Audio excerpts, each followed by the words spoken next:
Let's quickly cut across to joining us. We have Kaushik to tell us a little more on the situation currently for Indian students with this new rule. Kaushik, do take us through how is it going to be detrimental for Indian students studying in the United States?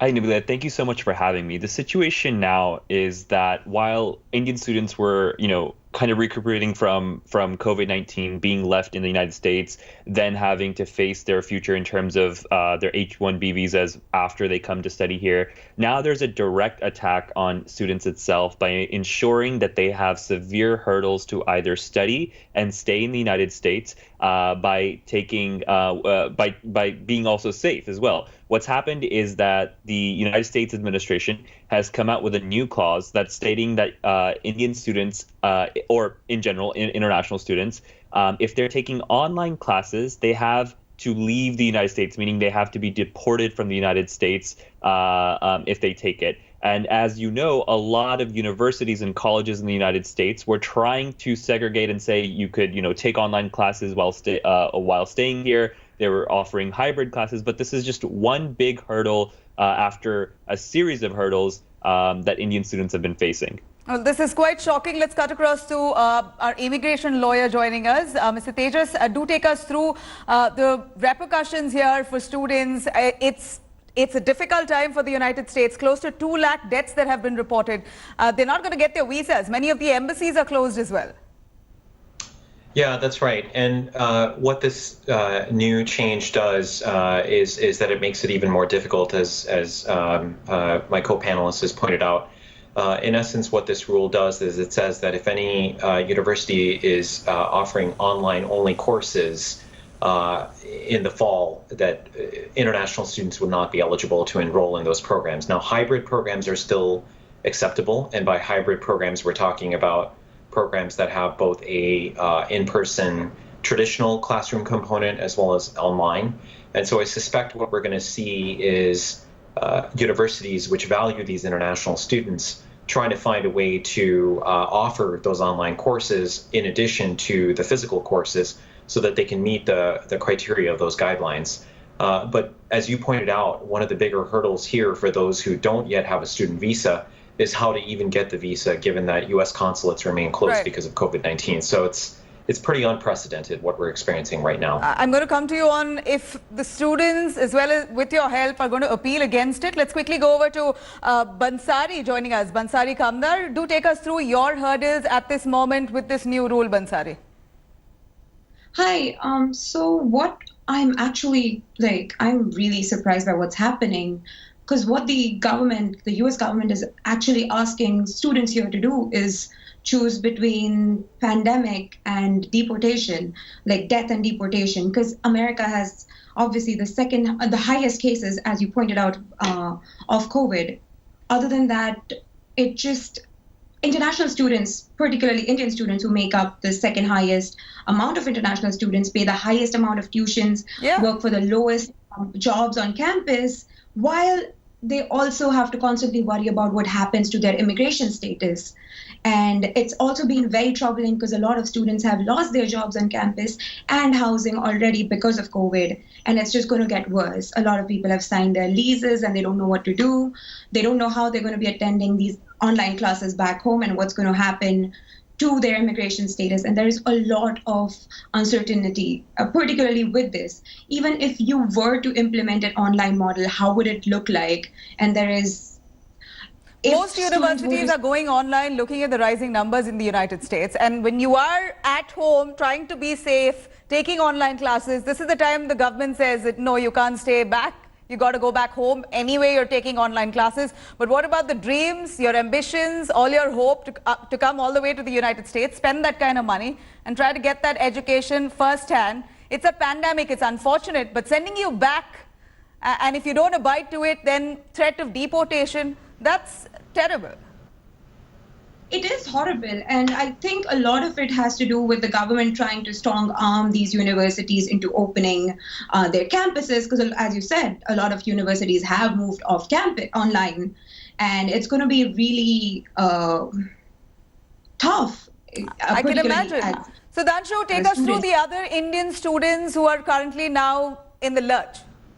What's their sentiment? I mean, there's not a generalization I can give you, to be honest. Every student here that is an Indian national on a F1 visa is going through their own situations. Someone that was in the process of changing their F1 to OPT, someone that was in the final semester, people that had left the United States because they were scared in one of the reparation flights back home, but were expecting to come back to get their internships or to really cash in on the hundreds of thousands of dollars they had spent in tuition. Now they're completely stranded and confused as to what the next step is. And that is a huge deal right now, because instead of just giving answers, you're making proclamations and sending out press releases without really fleshing out the details and just creating even more confusion. And the response from universities right now is on honestly the same thing. They have, now how given soon their do you have to abide to this rule, Sudhanshu? And we know India has banned international flights until the pandemic is in control. Right. So how are Indian students going to manage? We just don't know. Now, there are some Mission Vande Bharat flights going on, which we've stated, but no other international flights that have really been started. And I think the last one was until July 31st. And I think, I think the deadline is not clear as of right now, if it starts today or if it starts in a few weeks. But the fact is this is the confusion and the lack of information has really misplaced and kind of confused so many students. And it's really detrimental in terms of hopes. Like you were saying, people come to study here in the hopes and ambitions that they will succeed. Yeah. And what we've faced instead is so much just negativity, isolation, and apathy, not only from the U.S. But also the Indian government when it was during the times of COVID. So how are Indian students supposed to survive? Our immigration lawyer here, can this be challenged, Mr. Tejas? And it appears now that universities will start personal classes. They're going to start one-on-one classes. That's putting at risk the entire population of the pandemic. Yeah, so I think the answer to your first question is yes, they may very well be a challenge. Now, ultimately, the question is whether universities and colleges can argue that the government has not given sufficient weight to public health considerations in issuing this new interpretation. There may be a challenge based on the fact that, it was permissible to do this in March, April, and May, and now you've changed your mind going into the next semester. What's changed from a facts and circumstances standpoint? So that those facts in of themselves may provide a basis for colleges and universities to challenge this change. And I will point out that colleges and universities in the U.S. have not been afraid to file lawsuits on various issues over the last 3.5 years when circumstances have warranted it. So, at the end of the day, I think what's going to happen here is that we're going to see a combination of universities and colleges assessing whether there is some way for them to maintain that in-person component for international students. And then also, looking at the possibility of any sort of legal challenges that might be available to them. If I could just add one final point on this, though, I also want to make sure that while we recognize that this is obviously very bad news, I think it's important to also just keep this in perspective. And there, what I'm referring to is that, this may be sort of a temporary scenario, a temporary situation. And it may involve students having to make, sort of short-term decisions about whether they can enroll this semester. Right. But those were decisions that, frankly, some people were going to be forced to make anyway, in all likelihood, because of the fact that, as a practical matter, consulates remain closed. Now, that doesn't in any way justify the interpretation that we saw today. A quick word on what's the solution here if someone needs help at this moment. Well, define help, right? Because if somebody is in the United States, then first off, evaluate what your options are going to be in the fall. Talk to the university, determine if they have a plan in place, figure out if there's another university that you can transfer to.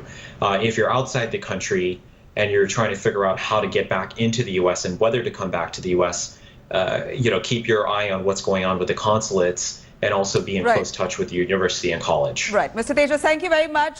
Thank you, Sudhanshu. We're short of time. Thank you very much, all of you, for joining us with those details. You are watching India Today. Hello everyone, this is Rahul Kamal here. Hope you enjoyed this video. For the latest news and analysis, like and subscribe the India Today YouTube channel and don't forget to press the bell icon to stay updated.